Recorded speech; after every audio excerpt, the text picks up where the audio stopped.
Hey everyone, Hey guys. welcome to another Travel Therapy Mentor video. Tonight we're going to be talking about working internationally as a travel physical therapist or a travel therapist in general. This is a question we get asked a lot, and actually we did a presentation this morning and we got 3 questions on it just this morning about how do you work in other countries, how does licensing work, is that something that we do? We get those questions all the time. So today we want to give a little bit of insight about the process. We did a video like this a couple years ago, but we've learned a lot since then. And specifically during our last trip in New Zealand, we talked to a company that helps people get licensed for working in New Zealand, and they gave us some insight into things like pay, housing, all of that stuff that you guys will have questions about. So we're going to cover this topic again today and hopefully answer all of your questions. As we go through the video, if you have any questions, feel free to ask those in the comments and we'll get to them at the end. So Whitney's going to introduce us, and I'll get this video shared in a few different groups. All right, hey everyone, thanks for joining. My name is Whitney again. I'm Jared Kazaza. And we're both traveling doctors of physical therapy. Many of you guys may have watched our videos or listened to our podcast in the past. We've been travel PTs for over 8 years now, or almost 8 years now. We have traveled all over the country and all over the world for fun. We don't work internationally. We're going to talk more about that. We just work in the U.S. But we try to bring you guys topics and information about any kind of travel therapy thing that you can think of. And this is a question that we get asked a lot, so we'll talk a little bit more about the topic. Jared's going to share the video in a couple of groups so we can get more people joining in live. We are in Florida right now. We're on a road trip. As Jared mentioned, we just did a presentation this morning at the Florida APTA Student Conference. So it was all the Florida PT and PTA schools, and we did a talk about travel therapies. That was pretty cool. We're coming to you a few minutes late because we were trying to set up our hotel studio. We were trying to pick the best lighting, and so we just rearranged the furniture in here so that we could get a little bit of light from the window. Let us know if you can hear us okay, if the video quality is okay. The Wi-Fi is not great at the hotel, so right now we're just doing it over phone data, so hopefully we're not breaking up, but let us know if you're watching live how the quality is. So just a couple quick announcements. We are on our road trip right now. We came down to Florida from Virginia, our home state. We drove down to speak at the conference, and then since we just got done with the conference, tomorrow we're going to be driving down to Key West to go to the Dry Tortugas National Park. We only have 3 national parks left that we haven't been to in the U.S. yet, so hopefully, fingers crossed, this will work out. This is our second time trying to go to Dry Tortugas National Park, and the first time the ferry got canceled that morning, so send us some good vibes that won't happen this time. So if we go to that one, then we'll just have 2 left, one in Michigan and one in the Virgin Islands. So super exciting stuff coming up. As soon as we get done with this road trip, we're going to drive back up through the Carolinas and go back to Virginia. We'll be home for about 1 day, and then we're going to CSM, which is the big national conference for physical therapy. This year they're holding it in San Diego. So we're super excited. Hopefully some of our PT and PTA friends and PT student friends will be there. We'd love to see you guys. We are hosting a travel therapist meetup. It's for current travelers and for people that are thinking about doing travel therapy. So if you haven't already registered for that, we'd love to see you there. That'll be Friday, February 24th. We have a sign-up list for current clinicians, and then we're currently waitlisting DPT third-year students, but we do think that we're probably going to have some room to have some students there. So if you're a student, you can sign up for the wait list, and we'll try to get you in if we can. Okay, so traveling internationally, as most of you know, we've traveled a lot internationally, just never worked internationally. We've worked in 5 different U.S. states. We've traveled to over 40 countries, but we've never worked out of the country. Why is that? Obviously, when we first started traveling internationally, we thought like, okay, it'd be really cool to work in another country, and I think that's what a lot of other therapists think too. Like, I would love to spend some time and bounce around Europe and see different places. That would be great. We thought the same thing. The reason we personally do not do it is because, one, the U.S. pays the highest of pretty much any country in the world in terms of physical therapy, occupational therapy, speech and language pathology. The pay rates, the reimbursement rates are higher in the U.S. than almost any other country. I think there are some countries in the Middle East, like maybe Saudi Arabia, the UAE, that pay really well, but usually those are not countries that people are planning to go to, and if you don't go to those countries, you're usually going to make significantly less. Our philosophy is that if we can make a lot of money in the US as travel therapists, then we can take time off and travel for fun instead of going to a country, staying there for 6 months in one area, working 40 hours a week, not being able to explore as much. Now, obviously, there are pros and cons of that, because if you did go to another country and you're able to live there for 6 months or a year, you'd get a real good feel for the area. You get a feel for the actual culture there, and it's just different integrating into a community when you're working there versus just visiting.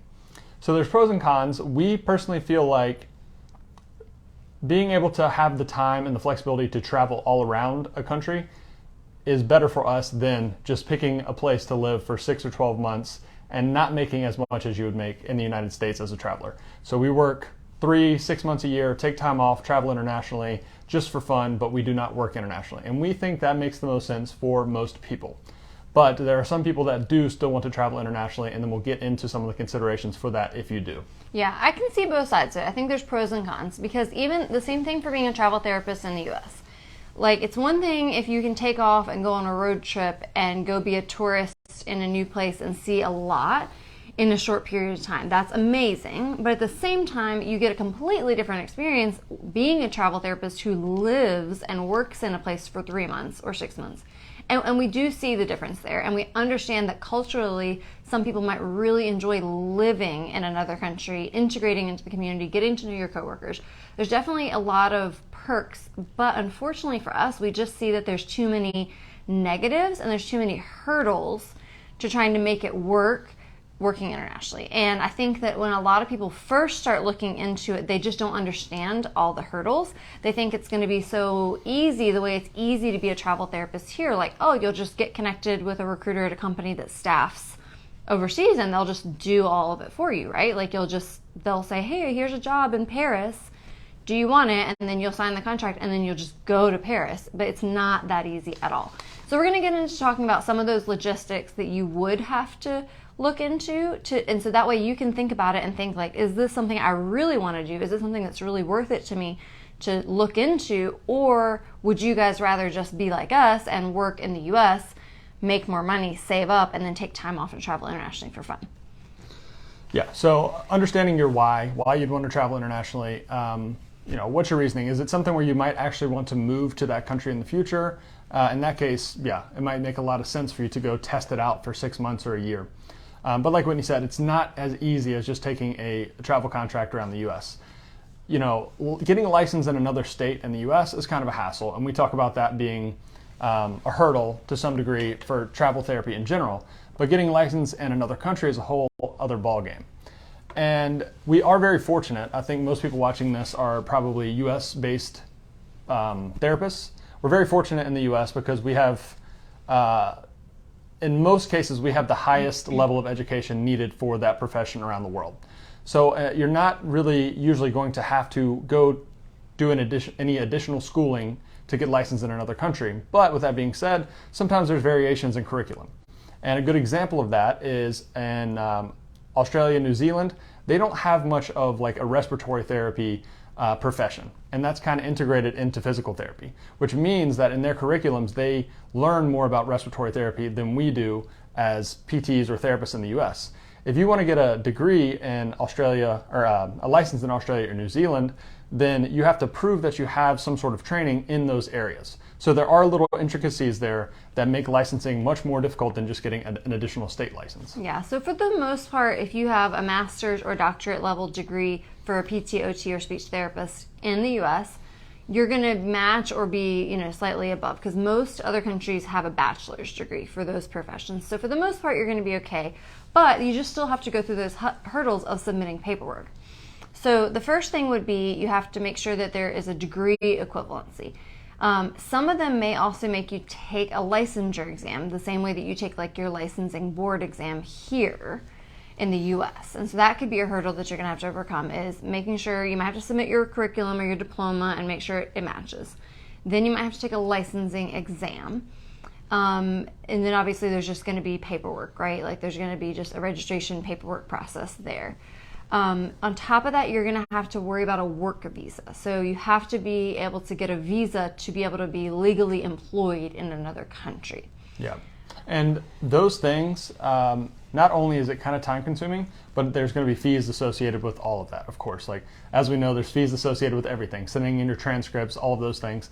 So we have obviously not looked at every country in the world, but we have looked at a few different countries, and I would say that on average, you're going to be looking at probably 6 to 12 months to go through all that process of getting a license in another country. So you need to start well in advance, and probably over $1,000, in some cases $2,000 or $3,000 to get the license for another country. So with that said, where a lot of travel therapists like how easy it is to be a travel therapist in the US, you can just hop around. You know, it might take you a month or two to get a license in order to go work in California, but you can do it pretty easily. You don't have to like retake your, licensing exam or anything like that. You just got to submit some paperwork, right? Well, there's a lot more that goes into it. So it's a bigger commitment. And if you're going to do it, you can see how long it's going to take. You're probably only going to do it for one country. You're probably not going to ever hop around and be a travel therapist in a bunch of different countries. If you were going to do all this, you're probably just going to go to one country. Now, we have known, we know one therapist who wrote a guest post for us, and over the years, over probably like a decade, he's worked in several different countries.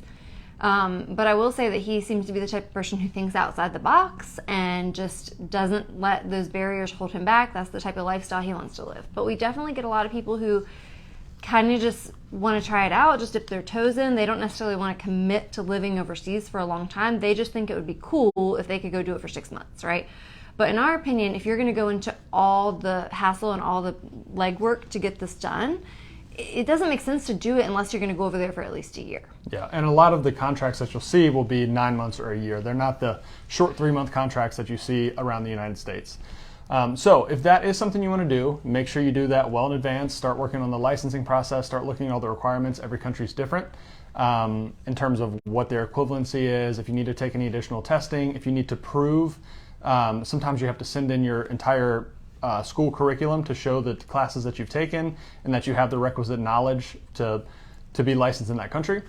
So make sure you get all that ahead of time. If that is something you want to do, though, the first thing I think you should think about is there a specific country you have in mind? Or what languages do you speak? So most therapists, I would say, obviously English is the primary language. Some therapists are very fluent in Spanish or maybe any other languages. But if you're only fluent in English, then you're going to be pretty limited to English-speaking countries. And for the most part, that's like the UK, Australia, New Zealand, maybe South Africa, Canada. Those are pretty much the countries that you're going to be looking at unless you're fluent in another language. It's extremely difficult to find a job in a country that speaks a language that you don't speak, unless you want to spend the time to learn it. Yeah, like we know, we have a friend, Brittany. She married someone who's Belgian, and they decided together, is he going to move to the U.S., is she going to move to Belgium? It made more sense for her to move to Belgium and become a physio there. But that was a huge commitment because she's going to be living there. And then also she had the benefit of being a spouse to a resident, a resident there. Citizen. Yeah, so that was part of it. But then the other thing is in Belgium, they speak a mix between like French and I want to say German? Yeah, it's like a mix of a few different languages. So she knew a little bit of French from college, high school.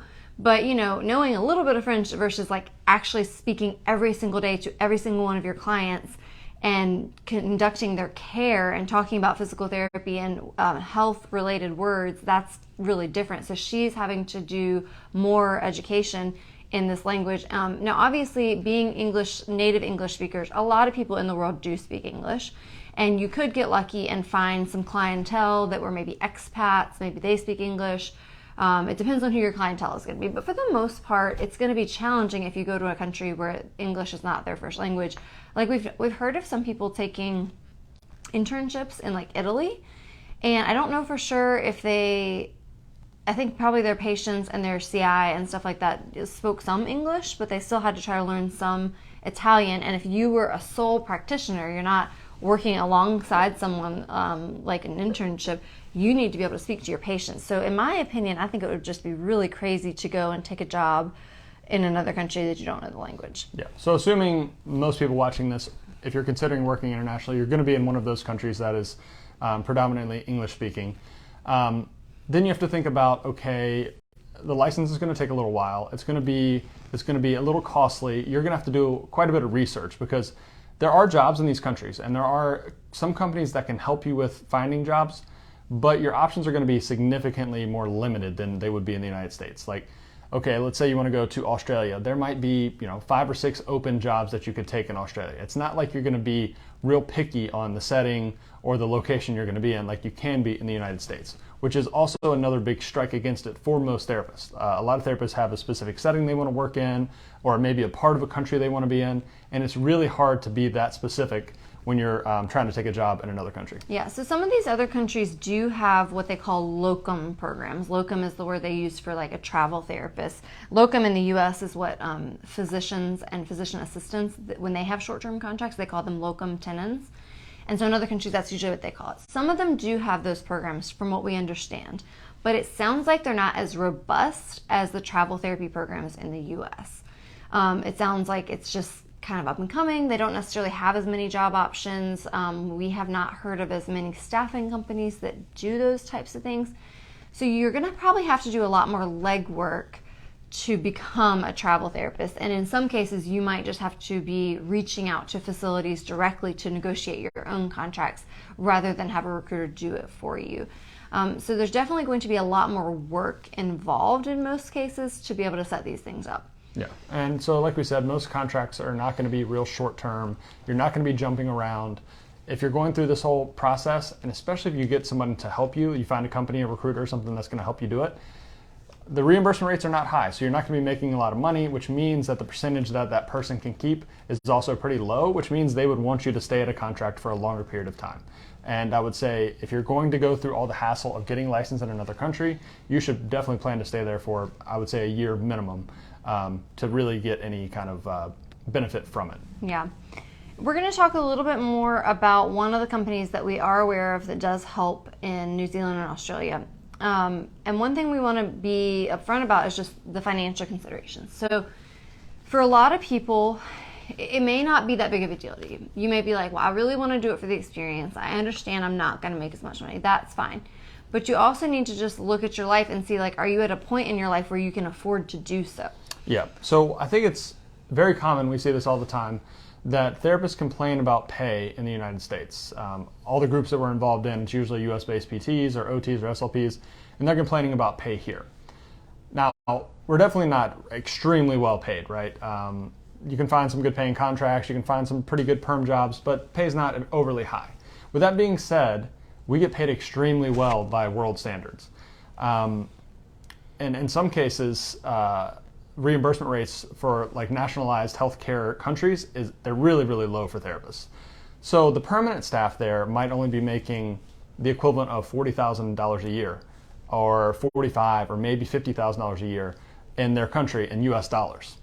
And you might think, okay, well, the cost of living is probably less. In a lot of cases, it's not. We've traveled around a lot of countries now, and cost of living for most of the US is pretty affordable compared to a lot of other countries as well. So you'll be making significantly less, and also the cost of living is probably going to be pretty comparable depending on where you live. Obviously, if you live in New York City or LA, San Diego, San Francisco, maybe you will make, or the cost of living will be less in the country you go to. But in most cases, 99% of the US is pretty comparable to a lot of the other English-speaking countries in terms of costs. So you're going to be making quite a bit less money. Your costs are probably going to be pretty similar. So now you're probably thinking, how much less? For most of the countries that we looked at, the English-speaking countries, you're probably going to be making somewhere as a traveler in the $45,000 to $55,000 a year range in US dollars.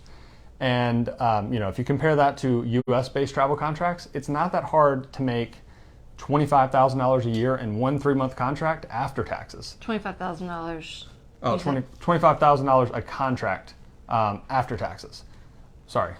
So then, if you think about that, there's some cases where you could work one contract in the U.S. and make what you would make in another country working the entire year. And in a worst case scenario, work 2 contracts and you make what you'd make an entire year. So that's a big decision to make. If you're trying to choose between taking US-based travel contracts where you can make probably 3 times, maybe even 4 times as much as you would working in another country, definitely something to think about. And what we really got into when we were discussing it is like, well, it's one thing to be like, well, I just want to make more money. Because I want to, obviously we all want to make more money, right? And then you can easily look at the other side and be like, oh, but it's about the experience. You have like a working holiday. It's great. That is true. However, we also know that we talk to a lot of people that have a lot of debt, have a lot of student loans, have a lot of reasons why they need to earn higher income to pay off their student loans and start putting money towards their investments. So if you go overseas and you work for a year making half, well, now what's happening with your loans back at home? Are you able to make your loan payment? Are you able to put any money into your savings account that you need to for your future? So you just have to make sure that if you were to do this, you would be in a financial position such that you can still afford to pay your bills and do all these things you need to do. So, you know, it could be right for someone who maybe just gets out of school and they're like, I just want to do it for a year for the experience, and then after that I'll come back and I'll worry about all my debt and I'll worry about putting money towards my future. Or maybe the opposite of that. Maybe you've paid off your student loans and you've already put some money into investments. Maybe you're later in your career and you're just like, I need this experience. I need to do this for a year. I understand I'm going to take a hit on my pay, but you just need to know what you're getting into financially and if you can really afford to do so or not. Yeah, and like we said earlier, I think the therapist that it makes the most sense to do something like this is someone that wants to move outside the U.S. and you're just trying to try out other places to see where you want to move. You know, maybe you get licensed in the UK, you work there for a year, you get licensed in Australia, you work there for a year. You know you're not making a lot of money, but it's something that you are considering for your future to move to. I think that is the primary case where this would make sense. Yeah, because, you know, we're going to talk more about this company that we met with, and I think they were amazing and they're awesome, and I think what they're doing is really great, and I think it'd be really good for the right kind of person. But I also think that for them, they're like, oh, well, I mean, you don't make as much, but like you get to be here and have this experience. And they're like, well, and I mean, people in our country, we make this salary and we're fine with it, right?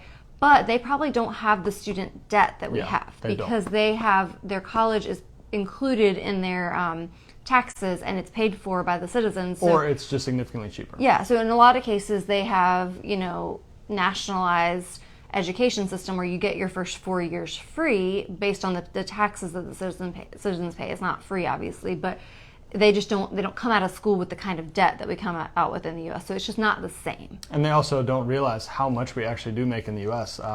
We talked to a couple people there and we were telling them like what you can make as a traveler in the U.S. and they were shocked because they thought it was comparable to what they were making in New Zealand or Australia, but you know, we make significantly more. Yeah.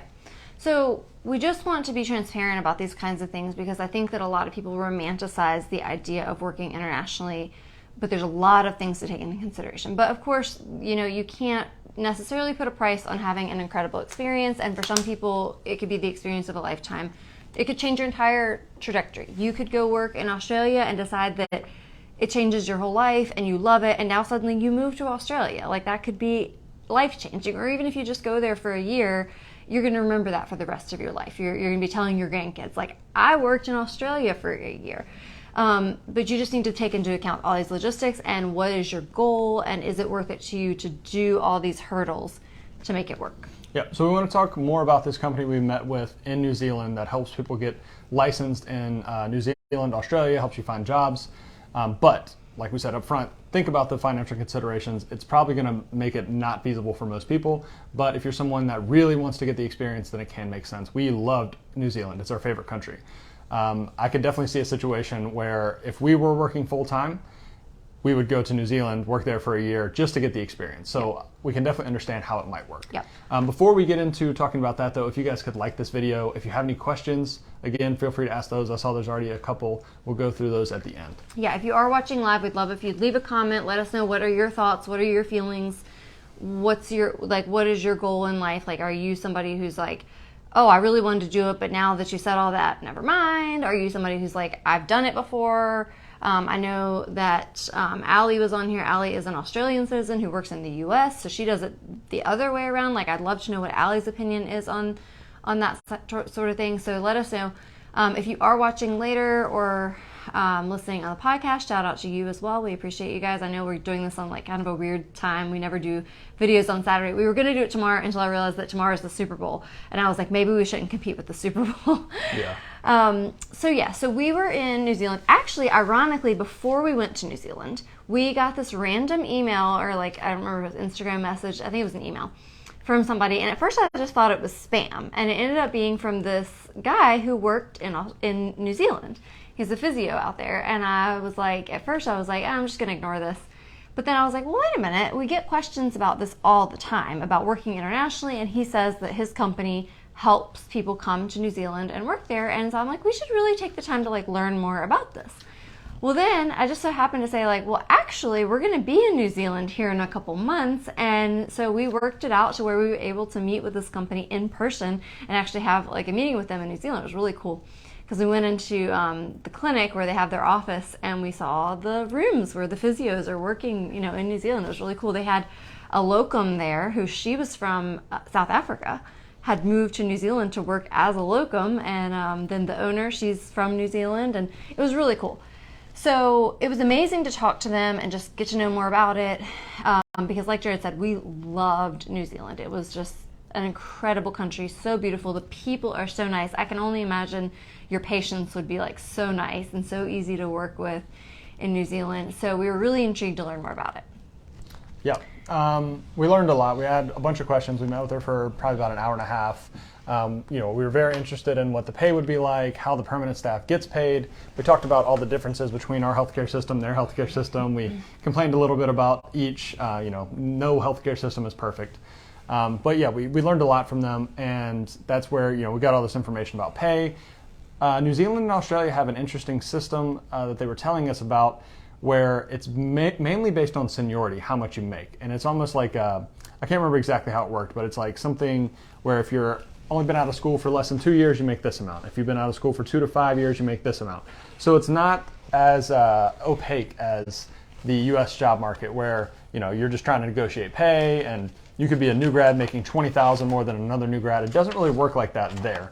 And we don't really know exactly how that works in the UK or Canada. I don't know if it's more similar to New Zealand, or if it's more similar to the US. But we thought that was very interesting to learn how the permanent staff gets paid. And that also feeds into how travelers get paid. They get paid very similar to how the permanent staff would get paid there. So I actually just remembered as we were talking that I had my notes right here from when we met with them, which is pretty cool. Just learning more about like how the differences. Because I was like, well, also not only are you going to maybe have language barriers, not in New Zealand, but in other countries, but also like, is it the same? Like, would I just go into the clinic and do all the same things, like documentation and treatment-wise and all that? So she was telling us that the majority of the needs over there in New Zealand and Australia are what they call private practice. So it's not like, they don't necessarily call it outpatient. It's just either you have private practice or you have hospital, basically. And she said that private practice musculoskeletal based care is the majority of what they have. And these are your standalone outpatient type clinics. You obviously also have hospital, and they have inpatient and outpatient in the hospital. She said it's not very common to see like skilled nursing or home health jobs for physio. That's more just like nursing care. They don't really have physios that work in those settings as much. And it was really interesting to know that just a lot of it was driven by who's doing the reimbursing. So a lot of it was because of their nationalized healthcare system. It's like, mostly it's like someone who's just been injured in like a car accident, or they've had a major injury or a major surgery. They don't necessarily see as much of like Chronic. Like, oh, my shoulder kind of bothers me. I'll go see the physical therapist because I just have like, tweaked it. Yeah. So she kept saying things like, we see a lot of accidents, which is like car accidents or falls or fractures, like those type of more acute injuries, less like chronic back pain and those types of things. Yeah. So anywho, that was just kind of interesting to me to learn more about what they do there, but it sounds like it's fairly similar to what we do. But if you were to go over there and work as a locum, they would primarily be using you in an outpatient. This is mainly for PTs. They are staffing some OTs. Unfortunately, this company that we're talking about doesn't have any need for speech therapists or other disciplines, and I don't think they use PTAs or CODAs. In general, I don't know that that's necessarily a profession in a lot of other countries. A lot of other countries just have physio, and then OT is kind of emerging. So we're just telling you this because this is the one company that we've actually had a meeting with and we know about. I'm sure there are other companies out there. I'm sure there are other job opportunities out there, but we know something about this company, so that's just what we're telling you about. Yeah, and some of the things she talked about, they mostly just do like Therex, manual therapy. Yeah, they don't see a lot of, I guess there are also neuro PTs, but usually they're being, or neuro patients, but usually they're being seen in more of an inpatient setting and less in outpatient. Yeah. As far as pay goes, she said that you make a little bit more in Australia than you make in New Zealand. The permanent staff and the locums make a little bit more in Australia. New Zealand, the pay is just not quite as high. for whatever reason. Oh yeah, she did actually say, I wrote down no PTAs and CODAs. They don't use those professions there. So really this company is pretty cool. The thing we liked about this company is, yes, there's all these hurdles to work overseas. For us, it doesn't seem like it would really be worth it. But if you're somebody who thinks this would be worth it for you, you really want to do this, I think this company would be awesome to go with because they help you with so many of those hurdles. Yeah. They help you with the whole registration process. They help you get the work visa. They help you with the licensure. Now, you still obviously have to do a lot of the legwork yourself, right? Just like a travel therapist, like you actually have to gather up all your documents and submit them, but they give you like a checklist and they help you through the whole process. Not only that, but they staff the jobs. So the owner, she's just a PT, a physio, who started her own private practice chain. She started it with one, obviously, like everybody does, and then she opened up a chain of rural clinics. And she mostly started her locum program because she needed therapists to come and help her at her clinics in these rural locations throughout New Zealand. But then as she's kind of grown and been doing it for a while now, she also will help you get connections with another, like a hospital system or another client that she can find. She'll be like, oh, I do all this and help get these therapists here, so I can send them to your site, for a fee. Yeah, and honestly, if I was going to do something like this, I would definitely go through a company like that would help you. And they, as far as I know, when we talk to them about like how their compensation is structured, I believe they just help you with the license. I don't think they charge a fee for that. But you have to agree to take a contract, I guess, with one of their companies, which they make some money off of you that way. Right. But, just and it's the same. Just like a recruiting company. Yeah, exactly. And you would really want to, right? Because like they're helping you do all this stuff, and then they're also going to help you find a job because now you're eliminating that hassle of you having to find your own job. They have lots of different options with their jobs where like they could put you somewhere for 3 months, 6 months, 9 months. If you want to hop around a little more, they could take you from one of their we actually drove down, we did a road trip through New Zealand. It's very easily traversed. And she was like, well, where are you on what day? Because I'm in this clinic in this location, but Alistair is in this clinic in this location. So we almost met Alistair at this location, but it was like on a Saturday. So instead we met her at this clinic at this location. So knowing that, having been there, I know that it could be something like where you go and work in the one here for 3 months, and then you transfer to this one for 3 months, and then you transfer to this one for 3 months. Or they could maybe place you at a hospital or something different. So you could hop around quite a bit, or they could keep you at one for longer. They are branching out a little bit to do some in Australia, but I don't think they have as much there yet, but they're working on it. So if you did want to go to Australia, from what we understand, once you get licensed in one or the other, they have this reciprocity where it's extremely easy to get licensed in the other one. Yeah. And she was saying, actually, that's why they have a large need for therapists from other countries to come to New Zealand. It's because a lot of the New Zealand trained physios end up going to Australia where they can make $10,000 or $20,000 more a year. They might want to be close to home, but if they can make more money in Australia, they go there. So they lose a lot of physios that way. Yeah. So you might make a little less doing New Zealand, but we thought New Zealand was just a fabulous, amazing country. And so, but it would be cool because you would have that option. If you wanted to go over to that part of the country for about a year or more, you could do a little bit in New Zealand and a little bit in Australia. I absolutely think if you were going to do it, you would want to stay at least a year just to get the experience. It's also on the other side of the world, so you don't want to just hop over there for 3 months and then come back. Yeah. So another thing that is kind of good, if you did decide to do this and you went through a company like this one, they reach out to a bunch of like Airbnbs and people with extra rooms, and they try to find subsidized housing for the therapists that are coming there. They try to get people to agree. The people realize that healthcare workers are coming there to help out the community, so they want to give them a decent rate. And what they said is, for the most part, you wouldn't be paying more than about $200 to $250 a week for your housing. So, and usually that's New Zealand dollars. New Zealand dollars, yeah, which is I think it's like $150 US. Yeah, somewhere around there. So usually you're not going to be paying more than like $600 a month US dollars for housing, which is very reasonable. But also it's a room and a house in a lot of situations. Also, they help you with car, and I guess whatever goes along with if you have to get a license there. I don't know how long you'd be there before you'd have to get a license. I drove there with my U.S. driver's license, so I guess you could do that for a period of time.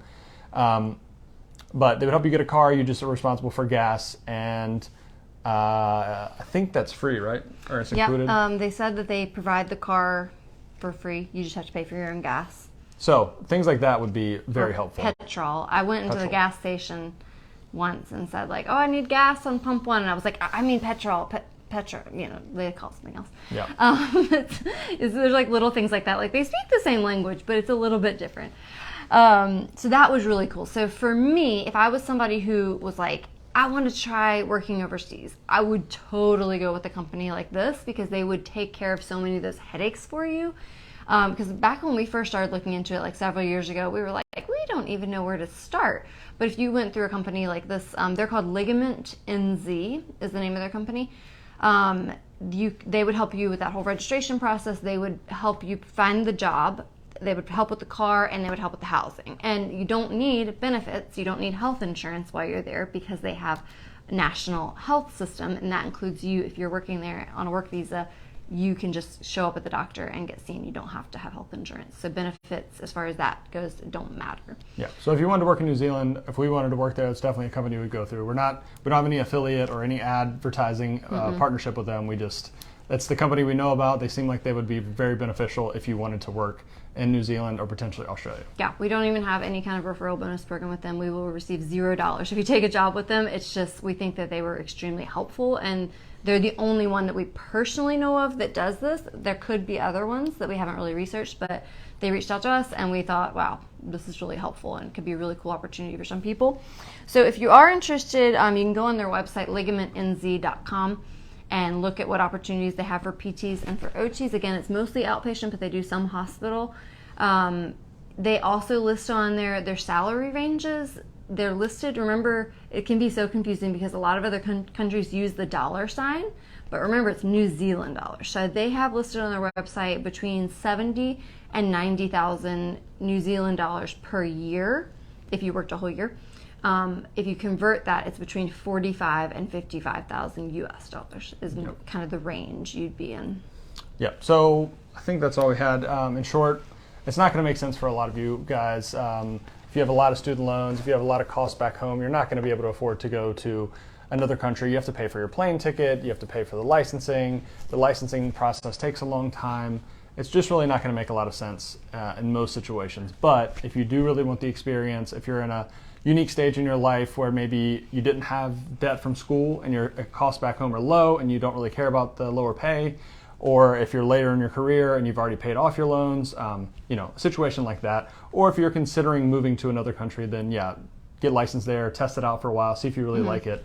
I think those are the primary cases where it would make sense. Yeah, after we posted about it a few weeks ago, having talked to this company, and we posted a guest post from them, we had a couple of people reach out saying like, I'm considering moving to New Zealand. So for those people, like if maybe you're a little later in your career or it's something you're actually considering, totally get in touch with this company because they'll really help you out to just get through those hurdles to get over there. And then you can try it out, try it before you buy it, try locums for a little while, and then see if it is actually somewhere you want to live. Yep. Ali says there's no such thing as quotas in Australia. Yeah, no quotas, no PTAs. And when I remember now when we said something to her and asked about if there was PTAs or quotas that could work there, she didn't even know that those were professions. So I guess that is unique to the U.S., or maybe it's just something that doesn't exist in New Zealand and Australia. She said that they have techs or helpers, but there's no like. I think she said they have like athletic trainers, and she said like sports medicine professionals that might help them, or massage therapists, but it sounds like they help more in the capacity of like a technician, like an aide. Yeah. But not like a licensed assistant. Yep. I can't read. The sunlight is coming in, and I'm like, I can't see. Callie says, this was super insightful. Thank you. I have to hop off now. Thank you for watching. We appreciate it, Callie. Hi, Nick. How's it going? Ali says, I speak English, but had to learn to speak American after jumping through burning hoops of fire to come to the USA. Yeah, I cannot imagine if it's this difficult to go from being a US-based therapist to working in another English-speaking country. I can't imagine how hard it is to go the other way, because the US always has additional rules and regulations, and I'm sure it's quite the process. Oh yeah, I'm sure the US makes it so hard to be, from another country. And with that said, if someone finds this and you're not a US citizen and you were trying to find information about going the other direction, we do get questions about that quite a bit. We do get questions from international therapists or healthcare practitioners from other countries like India or the Middle East or places like that. They'll ask all the time, or Canada, or other places, about coming to the US to work. Unfortunately, we don't have a lot of information to help you because all the staffing companies for travel therapy jobs that we know of are not able to assist with work visas for people who are trained and have citizenship in another country. The only one we have ever heard of, and we've never talked to them before, I've just heard of them, it's called MedPro International. So if you're someone who's not a US citizen and you're trying to go to the US, check out MedPro International. I think they do help with work visas. Other than that, we can't be much help. Yeah, and I know it's a crazy process depending on what country you're coming from, because when we talked to the person from Ligament in New Zealand, she was telling us about Nigerian-trained PTs or physios that were coming to New Zealand to try to work there, but the process is so difficult to get licensed in New Zealand if you're Nigerian-trained that they were agreeing to just work as techs there and make very, very little money just to be in New Zealand. And I'm sure the same thing happens in the U.S. If someone can get a work visa but they can't get a license in the U.S., there's people probably practicing as techs in the U.S. even though they're trained physios in other countries. Actually, yeah, when I was a tech once, there was a physio who was from Jamaica, and she was working basically as a tech. That place wasn't great, and I feel like they were basically using her as a PT even though she wasn't licensed in the U.S. because she was a PT. She did have all the training and education, but she wasn't licensed. So technically she was only an aide, but yeah, I hear it's super tricky. I would be really interested to hear more from Allie about her process to have a work visa and work in the U.S. But also, I just think it's funny she mentioned speaking American, because we all know we have our colloquialisms and phrases, and of course they have them in the UK and Australia and New Zealand, like little things that we don't know what they mean. Yep. Language is a funny thing. Allie says, I'm an international therapist. I work in the USA, but I'm currently working just a few miles from the Mexican border, and I speak Spanish all day, every day. It's a bit like working overseas, but earning US dollars. Yeah. That's pretty cool. Well, look at you. You speak Australian, American, and Spanish. Yeah. Okay. Let's see if there's any more comments or questions. Yeah, I think that's it. Okay. Well, thank you guys for tuning in, and thanks for those of you that'll listen later. Let us know if you have any questions. Again, we have not worked internationally ourselves, but we've done a bit of research about it, so we have a little bit of insight. But other than this one company, we unfortunately don't have any connections for like people that can place you there. We get that question a lot where people are like, oh, I want to take jobs overseas. Can you connect me with a recruiter? And we're like, sorry, I can't really help you with that. Yeah, and I guess one last thing to say is the reason I think that there's not a lot of companies that specialize in that is, like I said, there's not a lot of money to be made. So if you think about a U.S. travel bill rate, I think the average right now is probably $70 to $80 an hour, and there's some that are $100 an hour. That means the travel company, can take a significant percentage of that and still pay you a pretty decent salary as a travel therapist. Whereas in these other countries, the bill rate might be $40 or $45 an hour. So if they, there's not much money for them to keep and still even pay you a wage that would even be realistic to work in that country. So, it's just not a very profitable area, which is why I don't think there's that many. Yeah, when Ligament NZ, when the owner was telling me all the stuff they do to help get therapists there, it cannot be a high profit. No, I don't think business. They make very much. I feel like she's probably losing money on it. I feel like she's probably just hoping that some of the therapists that she brings on as locums would stay full time and work in her rural clinics, because she needs staff so bad and she wants to expand into other places. So hopefully they do. Like I said, she had one therapist there who was from South Africa, and maybe she's going to move there permanently. They have trouble staffing in a lot of these rural places, just like in the U.S.